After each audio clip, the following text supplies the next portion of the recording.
The lights in the studio felt different that night, sharper somehow, hotter, like the room itself already knew something was coming that nobody had prepared for. The audience settled into their seats the way people always do before a late-night show. Loose smiles, easy laughter, the kind of soft energy that tells everyone they are here for a good time and nothing more. But within minutes, that energy would crack wide open because what began as a routine comedy segment was about to turn into something else entirely. Not a roast, not a bit. An exposure, a slow surgical dismantling of the loudest man in American politics. And the man behind the desk already had that look in his eyes, the look of someone holding a secret he could not wait to share. Jimmy Kimmel stepped out under the lights with the easy grin of a host who already owned the room. The crowd roared, the cameras swept across the studio, and for a moment it felt like any other night. But Kimmel was not here to do any other night. He held up his phone, smirked, and told the audience what had landed on his screen just hours earlier. A message from Donald Trump, a fresh one, still hot. The former president had written something so strange, so twisted in on itself, that Kimmel read it twice just to make sure the room heard it right. Trump had written that he could not believe the network gave Kimmel his job back, that Kimmel could not believe they gave Trump his job back, that nobody could believe anybody gave anybody their job back. It was a sentence that ate its own tail, a loop of confusion pretending to be an insult. The crowd laughed, but it was the kind of laugh that comes with a slight tilt of the head,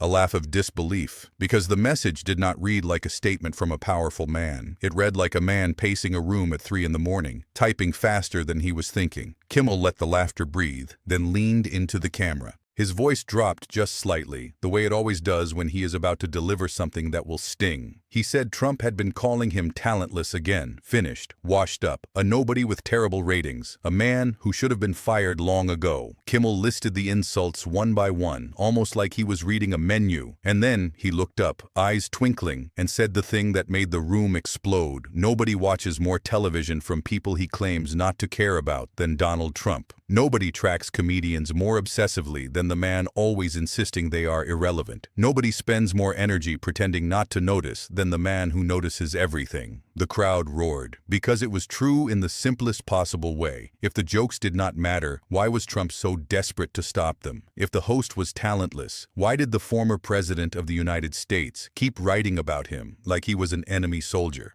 Every insult made the same point. Trump was watching. Trump was bothered. Trump was reacting. And in reacting, he was giving the whole game away. Kimmel paused, let the laughter roll, then hit them with the line that settled over the room like a verdict. He said every time Trump tries to cancel someone, he accidentally turns them into required viewing. The audience lost it, because that too was obvious now. You could see it sitting right there in front of everyone. The more Trump attacked, the louder the attack became. The more he tried to erase, the bigger the erased appeared on every screen in the country. And then the temperature in the room shifted because Jim Carrey walked out. Carrey did not walk onto the stage the way comedians walk onto stages. He walked on like a man who had been thinking for a long time about what he was about to say. His eyes were serious. His jaw was set. The crowd cheered, but even the cheering felt different, quieter at the edges. Like people could sense this was not going to be a bit. Carrey sat down, looked straight into the camera, and said what he had come to say. He called the current administration a rabid dog. He said it was turning the country upside down. He said the whole thing was as obvious as the nose on your face. And the studio went very, very quiet. Because Carrey does not talk about Trump the way pundits talk about Trump. Carrey talks about him the way an artist stares at a grotesque painting and refuses to pretend it is normal. He does not mock the surface. He paints the deeper picture. He does not just say Trump lies. He says Trump lies about things that are on tape, things dozens of witnesses saw with their own eyes, things still sitting there in plain sight while the man tries to paint over them with pure noise. Carrey slowed his words down, let each sentence breathe, force the audience to sit inside the contradiction instead of laughing past it. Because the contradiction, he said, was the entire point. A man denying what the world can see while demanding to be believed over their own eyes.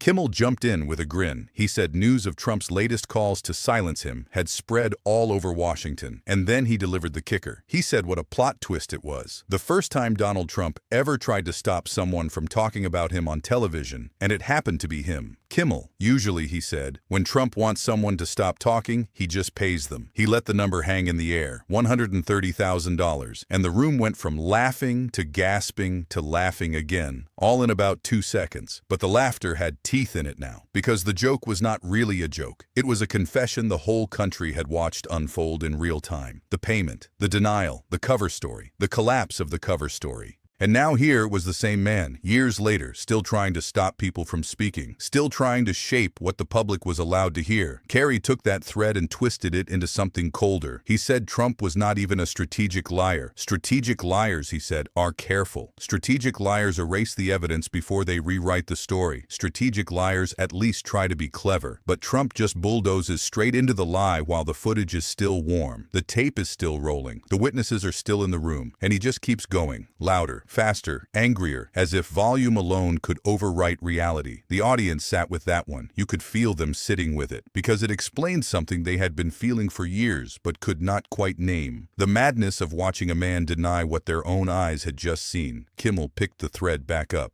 He called Trump a blowhard and a snowflake, and then, in one perfect flick of the wrist, combined them. A blowflake. He said Trump should change his famous red hats to say something new.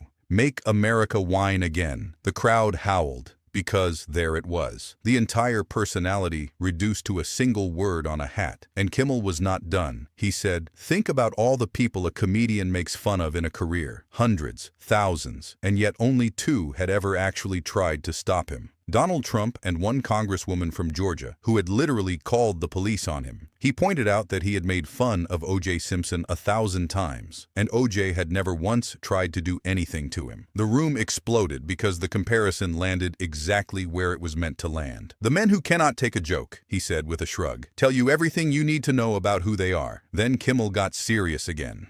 He replayed Trump's endless public fantasies about suspensions, firings, canceled shows, ruined careers, the little dreams of domination that keep slipping out of his mouth every time someone on television gets under his skin. And Kimmel made the real point plain. Trump was not just angry at comedians. Trump was angry at anything he could not control, any room he could not dominate, any clip that made him look smaller than he wanted to look. That, Kimmel said, is why the reactions are always so personal. It is never enough for him to disagree. He has to erase. He has to humiliate. He has to make the target vanish if he possibly can. But then Kimmel smiled that slow, dangerous smile. He said the funniest part, the part that made this whole thing almost beautiful in its own way, was that Trump was terrible at it. Every attempt to silence someone made them bigger. Every meltdown added more attention. Every threat became a free trailer for the next show.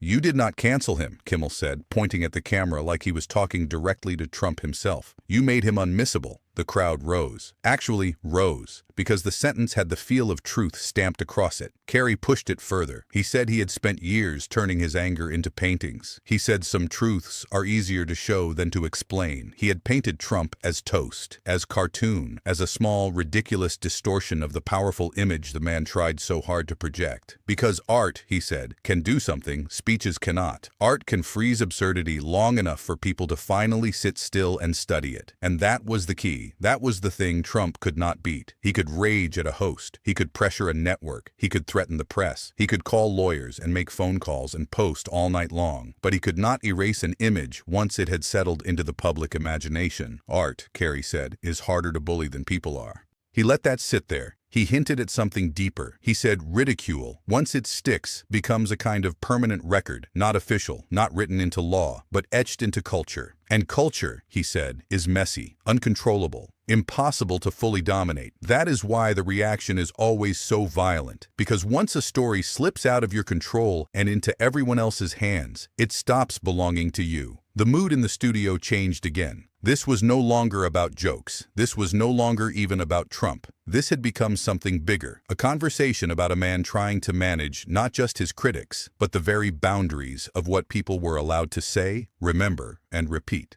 Kimmel leaned forward. He brought up the new pressure on journalists, the quiet loyalty tests, the slow weaponizing of press access, the campaign to turn information itself into something that had to be approved before it reached the public. He said once the comedians are treated like a problem, the journalists are always next. Once jokes are treated like threats, facts are never far behind. And that was the line that changed everything, because the room finally understood what the segment had really been doing all night. It had not been a roast. It had been a warning. Carrey described it plainly. A system slowly turning itself upside down, not all at once, piece by piece. A pressure campaign against truth itself. against mockery, against memory, against dissent. A quiet, steady effort to shrink the space where honest people could speak. Kimmel brought it back down to earth with one sharp, savage line. He said, if an administration is spending this much time worrying about late-night hosts, maybe the comedy is not the real emergency. Maybe the comedy just keeps revealing it. The audience was silent for a beat. Then they applauded, slowly at first, then louder, because there it was, the whole thing, named. That was the humiliation. Not just that Trump had been mocked, not just that people had laughed, but that two very different voices, one a late-night comedian, one a surrealist artist, had walked down two completely different roads and arrived at the exact same conclusion. The lies are obvious. The panic is visible. The need for control is the giveaway. And the man at the center of it all keeps proving the point every single time he opens his mouth. Because Trump, in this story, reacts exactly the way everyone already knew he would. Rage posts, rating claims, insults, weak jokes about talent, desperate little attempts to make it sound like the people talking about him are beneath him, even as he proves he has watched every second of every show. That is always the trap he falls into. The more he insists it does not matter, the more obvious it becomes that it matters deeply. The more he tries to sound above it, the more dragged into it he looks. By the end of the night, Kimmel had made him look petty, Carrey had made him look grotesque, and together they had done the one thing Trump cannot survive. They had made him understandable, not a giant, not a mystery, not a king, just a man who cannot bear being mocked, cannot stand being seen clearly, cannot stop feeding the very machine that humiliates him. That is why his reactions are always so explosive, because the jokes are not random, the jokes are accurate. And accuracy, when it lands on a man like that, is the one weapon he was never built to survive. The stage lights began to dim. The crowd rose to their feet. The cameras pulled back slowly, catching Kimmel and Carrey in the final frame. Two men who had walked into a studio and walked out having said something the country needed to hear. The moment was over, but it did not feel over. It felt like something that would keep echoing long after the broadcast ended. If this moment hit you the way it hit that audience, hit the subscribe button right now. Tap the bell so you do not miss the next one. Because these stories are not just drama, they are not just late-night television. They are quiet little windows into how power actually works in this country, and how the people who try hardest to control the story are usually the ones telling you the most about themselves. Drop a comment, tell us what you saw, and stay close, because the next one is coming, and you are not going to want to miss a single second of it.